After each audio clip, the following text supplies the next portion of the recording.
ಮಹಾಚೇತನಕ್ಕೆ ವಂದಿಸುತ್ತಾ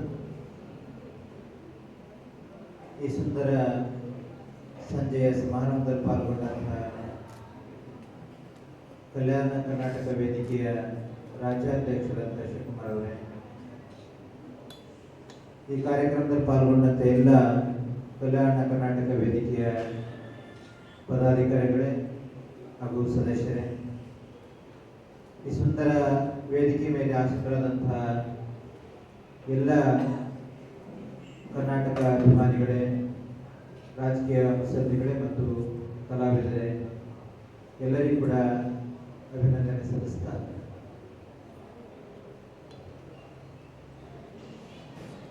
ನಾವು ಬರಂಗಿರಲಿಲ್ಲ. ಇವತ್ತು ನಿನ್ನೆ ಬೆಳಗ್ಗೆ ಶಿವಕುಮಾರ್ ಅವರು 6 ಗಂಟೆಗೆ ಮಂಟಲಿದ್ರು. ಬಹುಶಃ 10 ನಿಮಿಷ ಆಗಲಿ ತಾವು ಬಂದು ಹೋಗಲೇಬೇಕು ಅಂತೇಳಿ.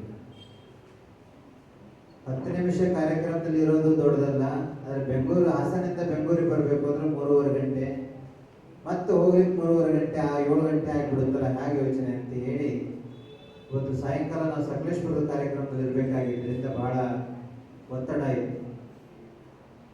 ಅವರ ಅಭಿಮಾನಕ್ಕೆ ಮತ್ತು ಅವರ ನಮ್ಮ ಮೇಲಿಟ್ಟಂಥ ಪ್ರೀತಿ ವಿಶ್ವಾಸಕ್ಕೆ ನಾವಿವತ್ತು ಬರಬೇಕಾಯಿತು. ನಾವು ಬರ್ತಾರೆ ಯೋಚನೆ ಮಾಡ್ತಾ ಬಂದ್ವಿ, 4 ಗಂಟೆಗೆ ಹೋಗಿ 5 ಗಂಟೆಗೆ ಅಲ್ಲಿಂದ ಬಿಟ್ಬಿಡ್ಬೇಕು ಅಂತ ಹೇಳಿ.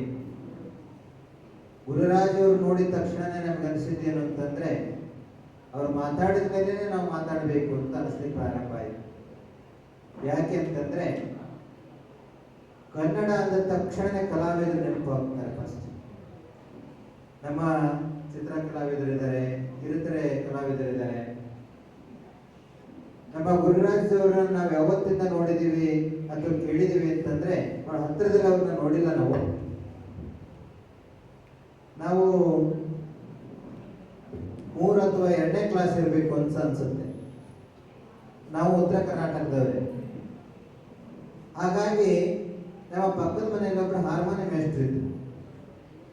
ಅವ್ರ ಹಾರ್ಮೋನಿಯಂ ತಳ್ಳೋ ಹಾರ್ಮೋನಿಯಂಗಳು ಅವಾಗ ಇವಾಗೆಲ್ಲ ಆಟೋಮೆಟಿಕ್ ಇರಲಿಲ್ಲ. ಒಬ್ಬರು ತಳ್ತಾ ಇರಬೇಕು, ಒಬ್ಬರು ಬಾರಿಸ್ತಾ ಇರಬೇಕು.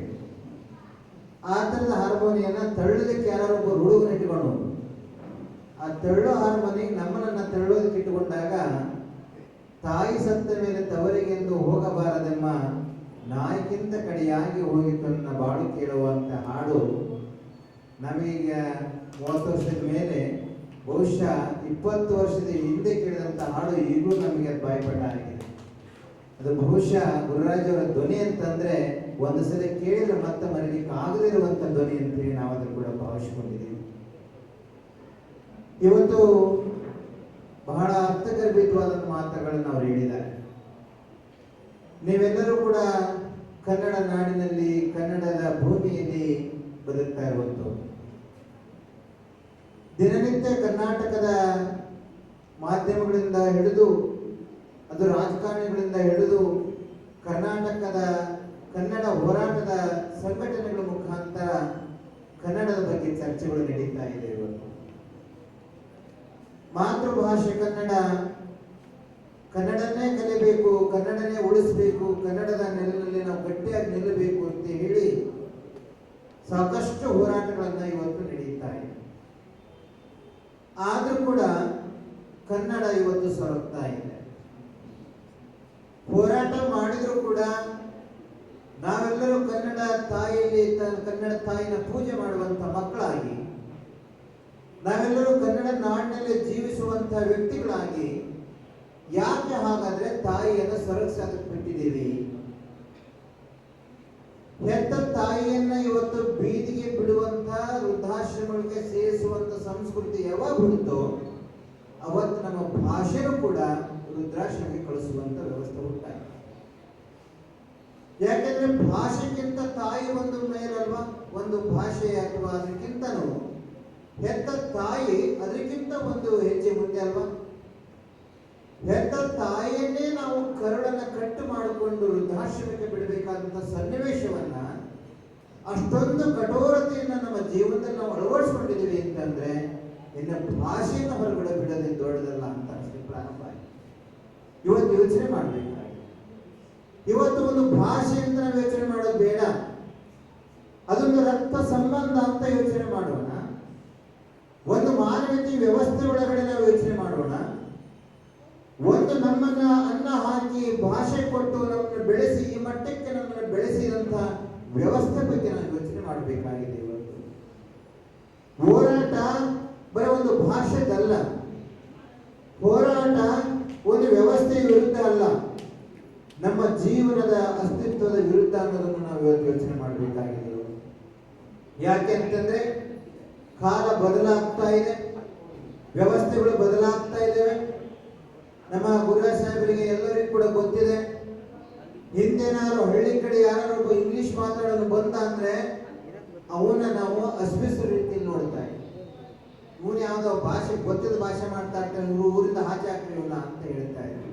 ಇವತ್ತು ಇಂಗ್ಲಿಷ್ ಅನ್ನು ಬಿಟ್ಟು ಕನ್ನಡ ಮಾತಾಡೋನು ಯಾರು ಊರಿಗೆ ಬಂದ ಅಂದ್ರೆ ಇವನು ಇಂಗ್ಲಿಷ್ ಬರೋದು ಮುಂಚೆ ಆಚೆ ಹಾಕ್ರಿ ಅಂತ ಹೇಳ್ತೀವಿ. ಕಾಲ ಎಷ್ಟು ಬದಲಾಯಿತು. ಯಾವ್ದಾದ್ರು ಇವತ್ತು ನಾವು ಸಾಕಷ್ಟು ದೇಶಗಳಿಗೆ ಹೋಗಿ ಬಂದಿದ್ದೇವೆ, ವರ್ಷಕ್ಕೊಂದು ದೇಶ ವರ್ಷಕ್ಕೊಂದು ರಾಜ್ಯಕ್ಕೆ ಹೋಗ್ತೇವೆ. ಅಲ್ಲೇನಾದ್ರೂ ಆ ಭಾಷೆಯನ್ನ ಬಿಟ್ಟು ನಾವು ಕನ್ನಡವನ್ನು ಮಾತಾಡ್ತೇವೆ ಅಂತಂದ್ರೆ ನಮ್ಮ ಮುಖ ನೋಡಕ್ ಸ್ಟಾರ್ಟ್ ಮಾಡ್ತಾರೆ. ಯಾಕೆಂತಂದ್ರೆ ನಾವು ಆ ದೇಶದಲ್ಲಿ ಇರ್ಲಿಕ್ಕೆ ಯೋಗ್ಯರಲ್ಲ ಅನ್ನುವಂಥ ಸ್ಥಿತಿಯನ್ನು ನಿರ್ಮಾಣ ಮಾಡಾಕ್ತಾರೆ. ಅಂದ್ರೆ ಅವರ ಭಾಷೆ ನಮಗೆ ಬರೋದಿಲ್ಲ, ನಮ್ಮ ಭಾಷೆ ಹೊರಗಡೆ ನಡೆಯೋದಿಲ್ಲ. ಹಾಗಾಗಿ ಹೊರಗಡೆ ನಡೆಸಬೇಕು ಅನ್ನೋ ವಿಚಾರಕ್ಕೋಸ್ಕರ ನಾವು ಭಾಷೆಯ ಅನಿವಾರ್ಯತೆ ಪ್ರಾರಂಭ ಮಾಡಿದ್ವಿ. ಕಲಿತಾ ಕಲಿತಾ ಕಲಿತಾ ಕಲಿತಾ ಪಕ್ಕದ ಮನೆ ತಾಯಿ ಬಹಳ ಪ್ರೀತಿ ಕೊಟ್ಟರು ಅಂತ ಹೇಳಿ ಹೆತ್ತ ತಾಯಿಯನ್ನ ಹೊರಗಡೆ ಕಳಿಸುವಂತ ವ್ಯವಸ್ಥೆ ನಾವು ಬಿಟ್ಟಾಕ್ತೀವಿ. ಯಾಕೆಂತಂದ್ರೆ ನಮ್ಮ ಕಡೆ ಒಂದು ಮಾತನ್ನು ಹೇಳ್ತಾರೆ,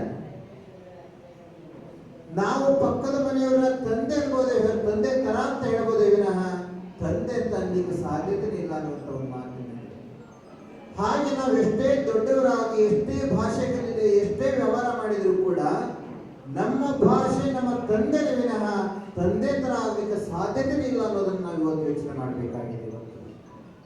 ಯಾಕೆಂತಂದ್ರೆ ನಮ್ಮ ಜೀವನಕ್ಕೆ ಆಧಾರವಾಗಿರುವಂತ ಅಥವಾ ನಮ್ಮ ಭಾಷೆಗೆ ಅಥವಾ ನಮ್ಮ ಜೀವನಕ್ಕೆ ನಮ್ಮ ಪ್ರತಿಯೊಂದು ಹೆಜ್ಜೆಗೂ ಕೂಡ ಇವತ್ತು ನಾವು ಕನ್ನಡವನ್ನು ಕಲಿತಾ ಇರುವಂತ ಕಲಿಸಬೇಕಾದಂತ ಅನಿವಾರ್ಯತೆ ಇವತ್ತು ಸೃಷ್ಟಿಯಾಗಿದೆ.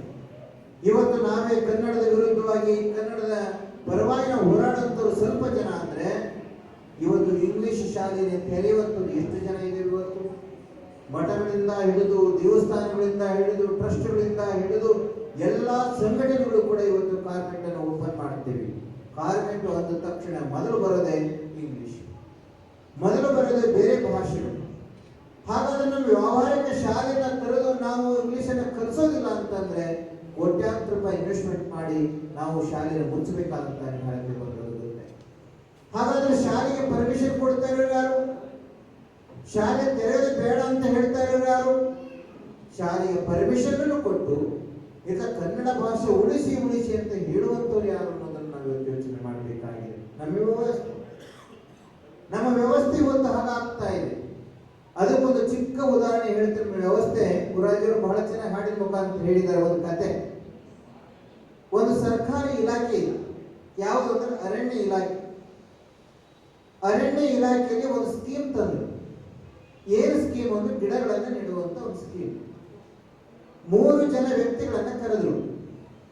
ಒಬ್ಬನಿಗೆ ಗಿಡ ನೆಡೋದು, ಒಬ್ಬನಿಗೆ ಗುಂಡಿ ತೆಗೆದು, ಒಬ್ಬನಿಗೆ ಗಿಡ ನೆಟ್ಟು ತುಳಿದು ನೀರು ಹಾಕಿ ಹೋಗೋದು.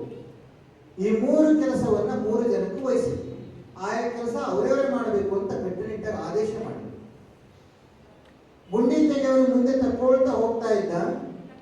ಮಧ್ಯದಲ್ಲಿ ಗಿಡ ನೆಡಬೇಕಾಗಿತ್ತಲ್ಲ, ಅವನು ಅವತ್ತು ರಜಾ ಹಾಕಿದ. ಹಿಂದಿದ್ದವನು ಮುಚ್ಚಬೇಕಾಗಿತ್ತಲ್ಲ, ಅವನು ಮುಚ್ಕೊಂಡು ಹೋಗ್ತಾ ಇದ್ದ. ಯಾರೋ ಒಬ್ರು ಮಧ್ಯೆ ಬುದ್ಧಿವಂತರು ಬಂದ್ರು, ಗಾಡಿ ಇಳಿದವನು ಕೇಳಿದ್ರು, ಅಲ್ಲಪ್ಪ ನೀನು ಗುಂಡಿ ತೆಗಿತಾ ಇದ್ದೆ ಸರಿ, ಆದ್ರೆ ಗಿಡ ನೆಟ್ಟು ಮುಚ್ಚಬೇಕಾಗಿತ್ತಲ್ಲ, ಆದ್ರೆ ಗಿಡ ನೆಡದಂಗೆ ಅವನು ಹಿಂದುಗಡೆಯಿಂದ ಮುಚ್ಕೊಂಡ್ ಬರ್ತಾ ಇದ್ದಾನೆ, ಏನ್ ಕಾರಣ? ಅವಾಗ ಅವನು ಹೇಳಿದ, ಇಲ್ಲ ಸ್ವಾಮಿ, ಸರ್ಕಾರದ ಆದೇಶ ಇದೆ, 3 ಜನಕ್ಕೂ ಒಂದೊಂದು ಕೆಲಸವನ್ನ ನೇಮಿಸಿಕೊಟ್ಟಿದ್ದಾರೆ. ಹಾಗಾಗಿ ನಾವು ನಮ್ದು ಗುಂಡಿ ತೆಗೆಯೋದು, ಅವನು ನೆಡೋದು ರಜಾ ಹಾಕಿದ್ದಾನೆ, ಅದಕ್ಕೂ ನಮಗೂ ಸಂಬಂಧ ಇಲ್ಲ. ಅವನು ಮುಚ್ಚೋ ಕೆಲಸ ಕರೆಕ್ಟಾಗಿ ಮಾಡ್ತಾ ಇದ್ದಾನೆ, ಮುಚ್ಕೊಂಡು ಬರ್ತಾ ಇದ್ದಾನೆ, ಅವನು ರಜಾ ಹಾಕಿದ್ದಕ್ಕೂ ನಮಗೂ ಸಂಬಂಧ ಇಲ್ಲ ಅಂತ. ಇದು ನಮ್ಮ ವ್ಯವಸ್ಥೆ. ಯಾವುದನ್ನ ಮಾಡಬೇಕಾಗಿತ್ತು, ಯಾವುದನ್ನು ಸರಿಯಾದ ರೀತಿಯಲ್ಲಿ ರೂಲ್ಸ್ ಅನ್ನ ಮಾಡಿ ಅದು ಸರಿನೋ ತಪ್ಪು ಅಂತ ಆಲೋಚನೆ ಮಾಡಿ ಅದನ್ನ ಜಾರಿ ತರೋದ್ರಲ್ಲಿ ನಿಭಾಯಿಸಬೇಕಾಗಿತ್ತು, ನಿರ್ವಹಿಸಬೇಕಾಗಿತ್ತು, ಅದರಿಂದ ತುಂಬಾ ಹಿಂದೆ ಸರಿದಂತ ವ್ಯವಸ್ಥೆ ನಮ್ಗೆ ಆಗ್ತಾ ಇದೆ. ಹಾಗಾಗಿ ಇವತ್ತು ಕನ್ನಡ ನಾಮಫಲಕಗಳನ್ನ ನೋಡೋದ್ರ ಮುಖಾಂತರ ಅಥವಾ ಕನ್ನಡ ನಾಮಫಲಕಗಳನ್ನ ನಾವು ದೊಡ್ಡ ದೊಡ್ಡ ಬೋರ್ಡ್ಗಳನ್ನು ಹಾಕೋದ್ರ ಮುಖಾಂತರ ಕನ್ನಡ ಉಳಿಯುತ್ತೆ ಅಂತಲ್ಲ, ಅಥವಾ ಕನ್ನಡ ನಾವಿಲ್ಲಿ ಬೆಳೆಸ್ತಾ ಇದ್ದೀವಿ ಅಂತನೂ ಅಲ್ಲ. ಅದು ಒಂದೊಂದು ಪ್ಯಾಷನ್ ಆಗಿದೆ. ಪ್ಯಾಷನ್ ಆಗಬಾರ್ದು. ಯಾವುದೋ ಒಂದು ವೃತ್ತಿ ಇದೆಯಲ್ಲ, ಆ ವೃತ್ತಿ ಗಟ್ಟಿಗೊಳ್ಳಬೇಕಾದ್ರೆ ಅದು ಪ್ಯಾಷನ್ ಆಗಬಾರ್ದು. ಅದರಲ್ಲಿ ಶ್ರಮ ಇರಬೇಕು, ಸರಳತೆ ಇರಬೇಕು, ನಿಷ್ಠೆ ಇರಬೇಕು, ಕಾಯಕ ತತ್ವ ಇರಬೇಕು. ಆ ವಿಚಾರಧಾರೆಯನ್ನು ಸಂಪೂರ್ಣವಾಗಿ ಮನಸ್ಸಿನಲ್ಲಿ ತೊಡಗಿಸಿಕೊಂಡಿರಬೇಕು. ಜೀವನದ ಒಂದು ಅವಿಭಾಜ್ಯ ಅಂಗವಾಗಿ ನಾವು ಅದನ್ನು ಸ್ವೀಕರಿಸಬೇಕು. ಅವಾಗ ಮಾತ್ರ ನಾವು ಮಾಡುವಂತ ಸಂಘಟನೆ, ನಾವು ಮಾಡುವಂತ ಕೆಲಸ ಅಥವಾ ನಾವು ಮಾತನಾಡೋದಕ್ಕೆ ಅರ್ಥ ಬರಲಿಕ್ಕೆ ಪ್ರಾರಂಭ ಆಗುತ್ತೆ. ನಾವು ಮಾತನಾಡದ ಹಾಗೆ ನಡೆಯಲಿಲ್ಲ ಅಂತಂದ್ರೆ ಅದಕ್ಕೆ ಒಂದು ಮಾತನ್ನ ಹೇಳ್ತಾರೆ ನಮ್ಮ ಕಡೆ ವಚನಕಾರ, 100 ನೋದಿ 100 ಕೇಳಿದರೇನು ಆಸೆ ಹರಿಯದು ರೋಷ ಬಿಡದು. 100 ನೋದಿ 100 ಕೇಳಿದರೇನು ಆಸೆ ಹರಿಯದು ರೋಷ ಬಿಡದು. ಮಜ್ಜನಕ್ಕೆರೆದು ಫಲವೇನು ಮಾತಿನಂತೆ ಮನವಿಲ್ಲದೆ ಜಾತಿ ನಂಬುರ ನೋಡಿ ನಗುವ ನಮ್ಮ ಕೊಡಲ ಸಂಬಳ ದೇವ ಅಂತ. ಎಷ್ಟು ಚೆನ್ನಾಗಿ ಹೇಳಿದ್ದಾರೆ ನೋಡಿ. ನಾವು ಬಹಳ ಓದ್ಕೊಂಡಿದ್ದೇವಲ್ವಾ, ಬಹಳ ಇವತ್ತು ತಿಳ್ಕೊಂಡಿದ್ದೇವಲ್ವಾ, ಏನು ಅರ್ಥ? ಓದಿದಂಥವ್ರು ಇವತ್ತು ಎಲ್ಲಿದ್ದಾರೆ? ಫಾರಿನ್ ಇದ್ದಾರೆ, ಇನ್ಯಾವುದೋ ದೇಶದಲ್ಲಿ ಕೆಲಸಕ್ಕೆ ಹೋಗಿದ್ದಾರೆ. ಅವರು ನಮ್ಮ ದೇಶಕ್ಕೆ ಕೆಲಸ ಮಾಡ್ತಾ ಇಲ್ಲ, ಬೇರೆ ದೇಶಕ್ಕೆ ಕೆಲಸ ಮಾಡ್ತಾರೆ. ಅವ್ರಿಗೆಲ್ಲರೂ ಹೇಳ್ತಾರೆ, ಕೇಳಿದ್ರೆ ನಮ್ಮ ದೇಶದಲ್ಲಿ ಓದಿದಂಥವರಿಗೆ ಬೆಲೆನೇ ಇಲ್ಲ ಅಂತ ಹೇಳ್ತಾರೆ. ಯಾಕೆ?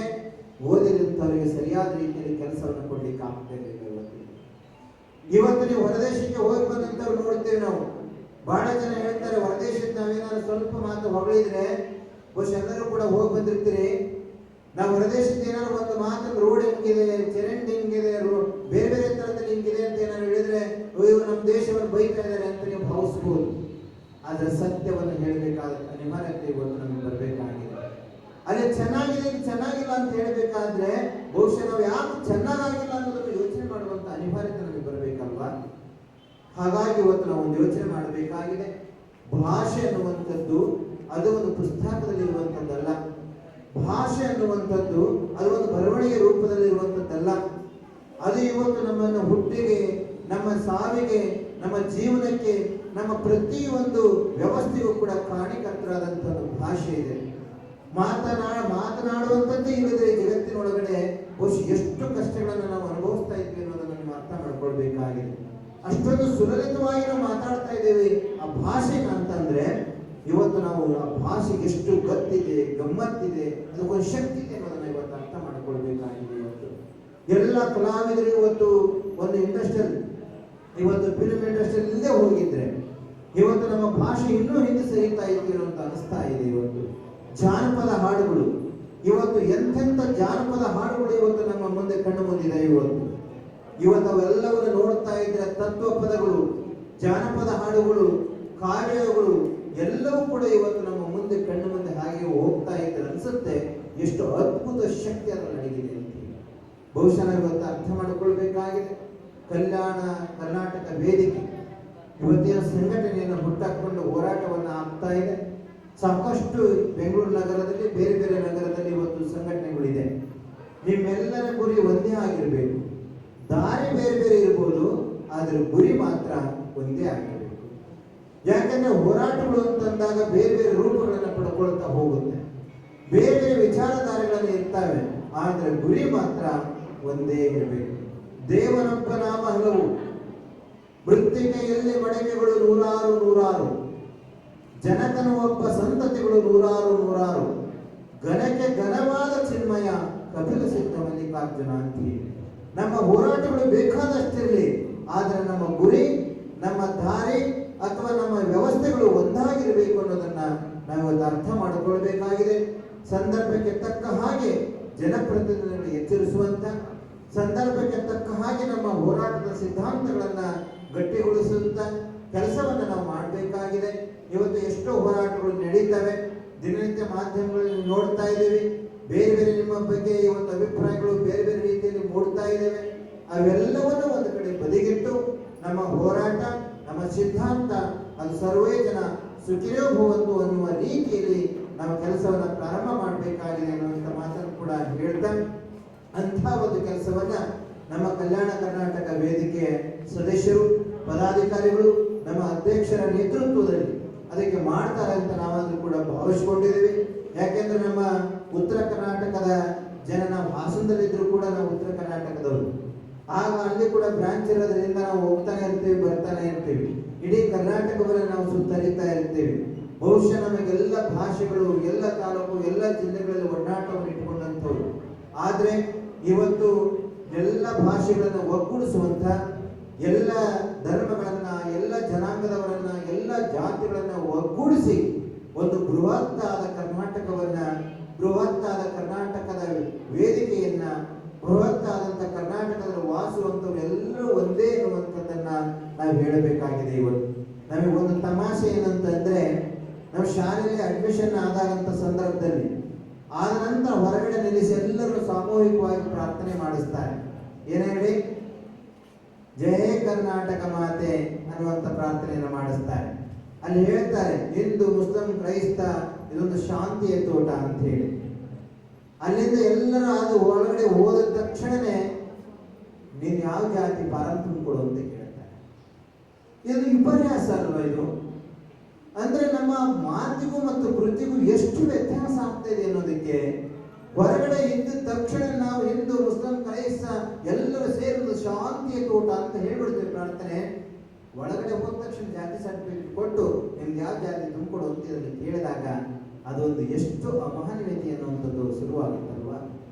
ಇವತ್ತು ಯೋಚನೆಯನ್ನು ಮಾಡಬೇಕಾಗಿದೆ. ಇವತ್ತು ಭಾಷೆಗೆ, ಧರ್ಮಕ್ಕೆ, ದಯಕ್ಕೆ ಅಥವಾ ನಮ್ಮ ಮಾತಿಗೆ, ನಮ್ಮ ಕೃತಿಗೆ, ಅಂತರಂಗದ ಆತ್ಮಕ್ಕೆ ಯಾವುದೇ ಜಾತಿ ಇಲ್ಲ, ಯಾವುದೇ ಇವತ್ತು ವರ್ಣಭೇದಗಳಿಲ್ಲ. ನಾವೆಲ್ಲರೂ ಒಂದೇ. ಇತ್ತೀಚಿನ ದಿನಗಳಲ್ಲಿ ಸರ್ಕಾರ ಯೋಜನೆಗಳನ್ನ ತಂದು ತಂದು ತಂದು ನೀ ಮೇಲೆ ಕೂತುವ, ನೀನು ತಳ ಕೂತುವ, ನೀನು ಅತ್ತ ಹೋಗೋದು, ನೀನು ಇತ್ತ ಹೋಗುವಂತ ಹೇಳಿ ಹೇಳಿ ಹೇಳಿ ಇವತ್ತು ನಮ್ಮನ್ನ ಎಷ್ಟು ಒಡಿ ಮಾಡಲಾಗಿತ್ತು ಅಷ್ಟು ಒಡಿಯುವಂತ ವ್ಯವಸ್ಥೆ ಉಂಟಾಗಿದೆ. ಇದಕ್ಕೆ ದೊಡ್ಡ ಪಶ್ಚಾತ್ತಾಪ ನಾವು ಅನುಭವಿಸಬೇಕಾಗುತ್ತೆ. ಮುಂದೆ ನೀವೇನು ಇವತ್ತು ಕರ್ನಾಟಕ ಅಂತ ವೇದಿಕೆಯನ್ನು ಮಾಡ್ಕೊಂತ ಇದ್ರಿ, ಮುಂದೆ ವೇದಿಕೆಗಳು ಕೂಡ ಏನಾದ್ರು ಜಾತಿ ಸಂಘರ್ಷಕ್ಕೆ ಇಳಿದ್ವು ಅಂತಂದ್ರೆ, ಜಾತಿ ಮೇಲೆ ಸಂಘಟನೆಗಳು ಪ್ರಾರಂಭ ಆದವು ಅಂತಂದ್ರೆ ಕರ್ನಾಟಕವನ್ನು ಉಳಿಸೋದು ಬಹಳ ಕಷ್ಟ ಆಗುತ್ತೆ. ಇದನ್ನು ಎಚ್ಚರಿಕೆಯಿಂದ ಇರಬೇಕಾಗುತ್ತೆ, ತುಂಬಾ ಕಷ್ಟ ಇದೆ. ಹಾಗಾಗಿ ಇವತ್ತು ಸರ್ಕಾರ ಯೋಜನೆಗಳನ್ನ ತರಬೇಕಾದ್ರೆ, ಯೋಜನೆಗಳನ್ನು ಜಾರಿಗೊಳಿಸಬೇಕಾದ್ರೆ 100 ಪಟ್ಟು ಯೋಚನೆ ಮಾಡಬೇಕಾಗಿದೆ, 100 ಪಟ್ಟು. ಹಾಗಾಗಿ ದಯಮಾಡಿ ತಾವೆಲ್ಲರೂ ಕೂಡ ನಾವು ಹೋರಾಟಕ್ಕೆ ಇಳಿದ ನಂತರ ಮಾನವೀಯತೆಯನ್ನು ಮರೆಯೋದು ಬೇಡ. ಯಾಕೆಂದ್ರೆ ಮಾನವೀಯತೆ ಇವತ್ತು ದೇಶ ಪ್ರಬಲವಾಗಿರೋದ್ರಿಂದ ಆಹಾರ, ನೀರು, ಗಾಳಿ, ಬೆಳಕು ಇದಕ್ಕೆ ಯಾವುದಕ್ಕೂ ಸೀಮಿತ ಮಾಡ್ಕೊಳ್ಳೋದು ಬೇಡ. ನಮ್ಮ ಗಟ್ಟಿತನವನ್ನು ನಾವು ಉಳಿಸ್ಕೊಳ್ಳೋಣ. ಎಲ್ಲರನ್ನೂ ಪ್ರೀತಿಸುವ ಅಥವಾ ನನ್ನ ಗಟ್ಟಿಯನ್ನು ನಾನು ಉಳಿಸಿಕೊಳ್ಳುವಂತ ಇವೆರಡೂ ಸ್ವಭಾವಗಳನ್ನು ನಾವು ಬೆಳೆಸ್ಕೊಂಡಾಗ ಖಂಡಿತ ನಮ್ಮ ಜೀವನದಲ್ಲಿ ನಾವು ಸಕ್ಸಸ್ ಅನ್ನು ಕಾಣಲಿಕ್ಕೆ ಸಾಧ್ಯತೆ ಇದೆ ಅನ್ನುವಂಥ ಮಾತನ್ನು ಕೂಡ ಹೇಳುತ್ತಾ, ಇವತ್ತು ಎಲ್ಲರಿಗೂ ಸ್ವಾಭಿಮಾನ ಹೆಚ್ಚಾಗ್ತಾ ಇದೆ. ಹಾಗೆ ನಮ್ಮದೇ ಸ್ವಾಭಿಮಾನವನ್ನ ಹೆಚ್ಚಿಗೆ ಮಾಡ್ಕೊಳ್ಬೇಕು ಅನ್ನುವಂಥ ಮಾತನ್ನು ಕೂಡ ಹೇಳ್ತಾ, ಎಲ್ಲ ನಮ್ಮ ಯುವಕ ಮಿತ್ರರು, ಬಹಳ ಜನ ಯುವಕ ಮಿತ್ರರು, ರಾಜಕಾರಣಿಗಳು, ಸಂಘಟನಾಕಾರರು ಮತ್ತು ಒಂದೊಂದು ಪಕ್ಷದಲ್ಲಿ ಕೂರಿಸಿಕೊಂಡಂತ ಎಲ್ಲ ವ್ಯವಸ್ಥಾಪಕರಿದ್ದಾರೆ. ನಾವೆಲ್ಲರಿಗೂ ಹೇಳೋದಿಷ್ಟೇ, ನೀವು ಮುಂದೆ ಏನಾಗ್ತಾರೋ, ML ಆಗ್ತಾರೋ, MP ಆಗ್ತಾರೋ, ಏನಾರ ಆಗ್ರಿ, ಆದರೆ ನಿಮ್ಮ ಸ್ವಾಭಿಮಾನವನ್ನ ಬೇರೆದವರಿಗೆ ದಯವಿಟ್ಟು ಅದನ್ನು ಮಾರ್ಕೊಳ್ಳುವಂಥ ವ್ಯವಸ್ಥೆಯನ್ನು ಮಾಡಬೇಡಿ ಅನ್ನುವಂಥದ್ದು. ಯಾಕೆಂತಂದ್ರೆ ಒಂದು ಸಲ ಮಾರ್ಕೊಂಡಂಥದ್ದು ಮತ್ತೆ ನಾವು ವಾಪಸ್ ತಗೊಳ್ಳಿಕ್ಕೆ ಆಗೋದಿಲ್ಲ. ಯಾಕೆಂದ್ರೆ ಮಾರ್ಕೊಳ್ಳುವಂಥದ್ದು ವಸ್ತು ಅಲ್ಲ, ಅದು ಸ್ವಾಭಿಮಾನ. ಹಾಗಾಗಿ ನಾವು ಅಂಥ ಒಂದು ವಿಚಾರಧಾರೆಗಳನ್ನ ಇವತ್ತು ಮೆಲುಕು ಹಾಕುವಂತ ಕೆಲಸವನ್ನ ಮಾಡೋಣ ಅನ್ನುವಂಥ ಮಾತನ್ನು ಕೂಡ ಹೇಳ್ತಾ, ನಮ್ಮ ಉತ್ತರ ಕರ್ನಾಟಕದ ರೈತ ಸಂಘದವರು, ಸಾವಯವ ಕೃಷಿ ಸಂಘವನ್ನ ಪ್ರಭು ರಾಜಗೌಡರು ನಿಜವಾಗ್ಲೂ ಕೂಡ ಬಹಳ ಸಂತೋಷ ಆಯ್ತು. ನಮ್ದು ಆರ್ಗ್ಯಾನಿಕ್ ಫಾರ್ಮಿಂಗ್ ಸ್ಕೂಲ್ ಅಂತ ಹೇಳಿ ನಮ್ಮ ಸಂಸ್ಥೆ ವತಿಯಿಂದ ಮಾಡಿದ್ದೀವಿ. ನಮ್ಮ ಅದರಿಂದ ಚೀನಾ ದೇಶಕ್ಕೆ, ಬೇರೆ ಬೇರೆ ರಾಜ್ಯಗಳಿಗೆ ಕೂಡ ಸರ್ಕಾರ ನಮ್ಮನ್ನು ಗುರುತಿಸಿ ಕಳಿಸಿಕೊಟ್ಟಿದೆ. ಪ್ರತಿ ತಿಂಗಳು ಕೂಡ ನಾವು ಅದನ್ನ ಕ್ಯಾಂಪ್ಗಳನ್ನ ಮಾಡ್ತಾ ಇದ್ದೀವಿ. ಬಹುಶಃ ಆರ್ಗ್ಯಾನಿಕ್ ಬಗ್ಗೆ ಏನೆಲ್ಲ ಮಾಹಿತಿ ಮುಂದಿನ ದಿನಗಳಲ್ಲಿ ಮತ್ತೆ ಹಂಚಿಕೊಳ್ಳೋಣ ಅಂತೆ. ಬಹುಶಃ ನಮ್ಮ ಮಹಿಳಾ ಅಧ್ಯಕ್ಷರಿದ್ದಾರೆ ಶ್ರೀಮತಿ ಇಂದ್ರಮ್ಮನವರು, ಸೊ ಬಹುಶಃ ಅವರು ಕೂಡ ಮಹಿಳಾ ಸಂಘಟನೆಯನ್ನು ಮಾಡ್ತಾ ಇದ್ದಾರೆ. ಬಹುಶಃ ಎಲ್ಲರೂ ನೀವು ಸಂಘಟನೆಯನ್ನ ಮಾಡ್ತಾ ಇದ್ರಿ. ನಮ್ಮ ದುಮ್ಮೇನಹಳ್ಳಿ ಅಶೋಕ್ ಕುಮಾರ್ ಅವರು ನಮ್ಮ ಅರಸೀಕೆರೆ ಭಾಗದವರಾದರೂ ಕೂಡ ಮಠದ ಬಗ್ಗೆ, ಸಮಾಜದ ಬಗ್ಗೆ, ಅದರ ಜೊತೆಯಲ್ಲಿ ಸಾಕಷ್ಟು ಧನಾತ್ಮಕವಾದಂತಹ ಭಾವನಾತ್ಮಕವಾದಂತಹ ಚಿಂತನೆಯನ್ನು ಮಾಡುವಂಥವ್ರು. ನಿಜವಾಗ್ಲೂ ಅಂಥವ್ರ ಸಂಘಟನೆಯಲ್ಲಿ ನೇತೃತ್ವವನ್ನ ಮುಂದಾಳತ್ವ ವಹಿಸಿಕೊಂಡಾಗ ಮಾತ್ರ ಒಂದಿಷ್ಟು ವಿಶೇಷವಾದಂತಹ ಸಮಾಜವನ್ನು ಸಂಘಟಿಸಲಿಕ್ಕೆ ಸಾಧ್ಯತೆ ಆಗುತ್ತೆ ಅನ್ನುವಂಥ ಮಾತನ್ನು ಕೂಡ ಹೇಳ್ತಾ, ಬಹುಶಃ ಅವರಿಗೆ ಎಲ್ಲ ಸಂಘಟನಾಕಾರರಿಗೆ ಆಯಸ್ಸನ್ನ ಭಗವಂತ ಕರುಣಿಸಲಿ ಅಂತ ನಾವಾದ್ರೂ ಕೂಡ ಭಾವಿಸಿಕೊಂಡು ನಾವು ಅಶೋಕ್ ಕುಮಾರ್ ಅವರಿಗೆ ಅದನ್ನೇ ಮನವಿ ಮಾಡ್ಕೊಳ್ತಾ ಇದ್ವಿ. ಏನು ಅಂತಂದ್ರೆ, ಬೆಂಗಳೂರು ನಗರದಲ್ಲಿ ಕಾರ್ಯಕ್ರಮಗಳನ್ನು ಹೆಚ್ಚಿಗೆ ಆಯೋಜಿಸುವುದಕ್ಕಿಂತ ಹೊರಗಡೆ ಜಿಲ್ಲಾದ್ಯಂತ ಕಾರ್ಯಕ್ರಮಗಳನ್ನು ಆಯೋಜಿಸಿ ಪ್ರತಿ ವರ್ಷ ಅಂತ ನಾವು ಹೇಳ್ತಾ ಇದ್ವಿ. ಮುಂದಿನ ವರ್ಷ ನೀವೆಲ್ಲರೂ ಮನಸ್ಸು ಮಾಡಿ ಬರೋದಾದ್ರೆ ಏನು ₹1 ಖರ್ಚಿಲ್ಲದಾಗ ನಮ್ಮ ಮಠದಲ್ಲಿ ನಿಮ್ಮ ಕಾರ್ಯಕ್ರಮವನ್ನು ನಾವು ಮಾಡಿಕೊಡ್ತೀವಿ ಅನ್ನುವಂಥ ಮಾತನ್ನ ಎಷ್ಟು ಜನ ಬರೀ ಊಟ, ವಸತಿ, ಅದರ ಜೊತೆಯಲ್ಲಿ ನಮ್ಮ ಹಾಲುಗಳು ಇರ್ತವೆ, ಹಾಲುಗಳನ್ನು ನಿಮಗಾಗಿ ನಿಗದಿ ಮಾಡಿಕೊಡ್ತೀವಿ ಅನ್ನುವಂಥ ಮಾತನ್ನು ಕೂಡ ಹೇಳ್ತಾ, ಯಾಕಂದ್ರೆ ಪುಷ್ಪಗಿರಿ ಹಳೆಬೀಡು ಅಂತ ಇರೋದ್ರಿಂದ ಹಳೆಬೀಡಿಗೆ ಸಾಕಷ್ಟು ಜನ ಪ್ರವಾಸಿಗರು ಬರ್ತಾರೆ. ಇವತ್ತು ಅದೊಂದು ಇಂಟರ್ನ್ಯಾಷನಲ್ ಟೂರಿಸ್ಟ್ ಪ್ಲೇಸ್ ಆಗಿದೆ. ಆ ಪ್ಲೇಸ್ ಅನ್ನು ನಾವು ಮಾಡಬೇಕು ಅಂತ ಹೇಳಿ ಸಾಕಷ್ಟು ಹೋರಾಟವನ್ನು ಮಾಡಿದ್ವಿ, ಮಾಡ್ತಾನೆ ಇದ್ದೀವಿ. ಇನ್ನೂ ಕೂಡ ಪುಷ್ಪಗಿರಿ ಅಂತಾರಾಷ್ಟ್ರೀಯ ಮಟ್ಟಕ್ಕೆ ಇವತ್ತು ಹೋಗ್ತಾ ಇದೆ. ಹೋದ ವರ್ಷ ಮಾನ್ಯ ಮುಖ್ಯಮಂತ್ರಿಗಳು, ವಿರೋಧ ಪಕ್ಷದ ನಾಯಕರು ಮತ್ತೆ ನಮ್ಮ ಕುಮಾರಸ್ವಾಮಿ ಅವರೆಲ್ಲರೂ ಆ ಕಾರ್ಯಕ್ರಮದಲ್ಲಿ ಭಾಗಿಯಾಗಿ ಹೋದ ವರ್ಷ ಗ್ರಾಮೀಣಾಭಿವೃದ್ಧಿ ಯೋಜನೆಯನ್ನ ಜಾರಿಗೆ ತಂದರು. ಅದರ ಮುಖಾಂತರ ಇಷ್ಟು ಸಾಕಷ್ಟು ಹಳ್ಳಿಗಳಲ್ಲಿ ನಾವು ಸ್ವಸಹಾಯ ಸಂಘಗಳನ್ನ, ಮಹಿಳೆಯರಿಗೆ ಪ್ರೋತ್ಸಾಹ ಧನವನ್ನು ಕೊಟ್ಟು ಸಂಘಟನೆಗಳನ್ನು ಮಾಡಿಸ್ತಾ ಇದ್ದೀವಿ. ಕುಡಿಯ ನೀರನ್ನು ನಮ್ಮ ಭಾಗದಲ್ಲಿ ಕುಡಿಯ ನೀರು ಎಲ್ಲಿ ಯಾವ ಊರಲ್ಲಿಲ್ವೋ ಆ ಎಲ್ಲ ಹಳ್ಳಿಗಳಲ್ಲಿ ಕೂಡ ಶುದ್ಧ ಕುಡಿಯ ನೀರಿನ ಘಟಕಗಳನ್ನು ನಾವು ಮಾಡಿಕೊಡ್ತಾ ಇದ್ದೀವಿ. ಹಾಗಾಗಿ ನಮ್ಮ ಸಮಾಜ ಮಠದ ವತಿಯಿಂದ ಈ ಸುಮಾರು ಒಂದು 21 ಶೈಕ್ಷಣಿಕ ಸಂಸ್ಥೆಗಳನ್ನು ನಾವು ಈಗಾಗಲೇ ತೆರೆದಿದ್ದೀವಿ ಬೇರೆ ಬೇರೆ ಭಾಗದಲ್ಲಿ. ಅವು ಕೂಡ ಇನ್ನು ನಿರಂತರವಾಗಿ ನಡೀತಾ ಇದ್ದೇವೆ. ಹಾಗಾಗಿ ಇದೆಲ್ಲರ ಸದುಪಯೋಗ ಸಮಾಜಕ್ಕೆ ವಿನಿಯೋಗ ಆಗಲಿ ಅನ್ನುವಂಥದ್ದೇ ನಮ್ಮೆಲ್ಲರ ಒಂದು ಇಚ್ಛೆ ಇರೋದ್ರಿಂದ ಅದಕ್ಕೆ ಸಹಕಾರ, ನಿಮ್ಮೆಲ್ಲರ ಸಹಕಾರ ಬೇಕಾಗುತ್ತೆ. ನಾವೆಲ್ಲರೂ ಕೇಳಲು, ಇವತ್ತು ನಾವು ಆಸ್ಟ್ರೇಲಿಯಾ ಹೋಗಿದ್ವಿ.